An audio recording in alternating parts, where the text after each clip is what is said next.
ദ്വാരപാലക ശില്പങ്ങൾക്ക് സ്വർണം പൂശാൻ ഉണ്ണികൃഷ്ണൻ പോറ്റി പിരിച്ചത് കോടികൾ.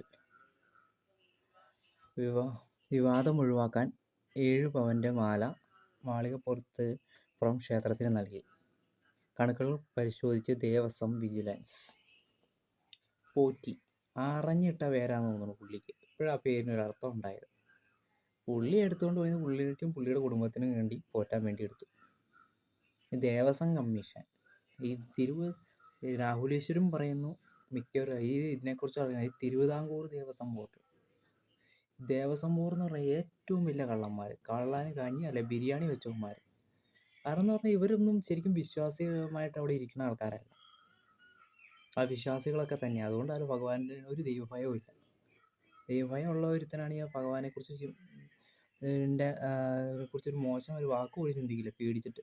അതോ ചിന്തിച്ചാൽ തന്നെ പേടിച്ച് അയ്യോ ക്ഷമിക്കണേന്ന് പറയും. ഇതാ ഒരു കുറ്റബോധവും ഇല്ല എന്ന് പിരിച്ച് കോടികൾ വിജയമല്ലി കിടന്ന കോടികൾ തരാന്ന് പറഞ്ഞാൽ അതെടുത്ത് മുക്കി സ്വന്തം ചെള്ള വീർപ്പിച്ചു. ഇപ്പോഴും ചെള്ള വീർപ്പിക്കിട്ട് ദേവസ്വം ബോർഡും ഉണ്ണികൃഷ്ണൻ പോറ്റി എന്ന് പറഞ്ഞാൽ വെറും ഒരു പിമ്പ് മാത്രമാണ്, ഒരു വാല് മാത്രമാണ്. അതിൻ്റെ തലയറ്റം എന്ന് പറഞ്ഞാൽ ദേവസ്വം ബോർഡാണ്. ഇവന്മാർ മിക്കവാറും ക്ഷേത്രം കൊള്ളയടിച്ച് ദൈവങ്ങളെ പോലും.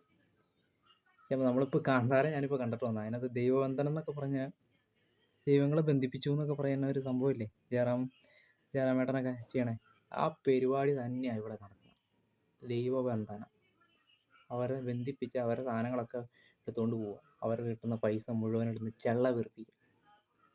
ഇതിനകത്ത് ഞാൻ അന്നേ പറഞ്ഞായിരുന്നു, ഒരു വിവാദം ഉണ്ടായപ്പോൾ ക്ഷേത്രങ്ങളിലേക്ക് 1 രൂപ പോലും നമ്മൾ കൊടുക്കരുതെന്ന്. ദൈവത്തിന് എന്തിനാ പൈസ? ഒന്നും കൊടുക്കരുത്. ഒരു വഴിപാട് പോലും നേരം അവരൊക്കെ പിടിച്ച് ബന്ധിപ്പിച്ചിട്ടേക്കുക. ഈ ദൈവബന്ധനം എന്നൊക്കെ നടത്തുന്ന സംഭവം അവിടെ നടത്തിയാണ് ശബരിമലയിൽ. ഇപ്പോൾ ഓരോ ക്ഷേത്രങ്ങളിലൊക്കെ ഓരോ ഇത് പൊങ്ങി വന്നുകൊണ്ടിരിക്കുകയാണ്. ഇപ്പോൾ ഏതാണ് കൊട്ടാരക്കര ഗണപതി ക്ഷേത്രത്തിൽ, അത് സ്വർണ്ണമല്ല കേട്ടോ, പായസത്തിൽ അത് മദ്യമൊക്കെ ഒഴിച്ചോ എന്തോ വേറെ രീതിയിൽ ഉണ്ണിയപ്പം കൊട്ടാരക്കര ഉണ്ണി ഗണപതി ക്ഷേത്രത്തിൻ്റെ. ഇപ്പോൾ അത് വൈക്കം ആ ക്ഷേത്രത്തിലെ എന്തോ ഒരു സംഭവം നടന്നു. ഇങ്ങനെ ക്ഷേത്രം കൂടി ഇങ്ങനെ കൊള്ളയടിച്ചുകൊണ്ടിരിക്കുകയാണ്. അപ്പോൾ ദൈവബന്ധനമാണ് അത്. കാന്താര പക്ഷേ ചിലപ്പോൾ അതിലൂടെ ആയിരിക്കും ഈ ഒരു ടച്ചൊക്കെ ഈ സംഭവങ്ങളിലൊക്കെ വരുന്നുണ്ട്.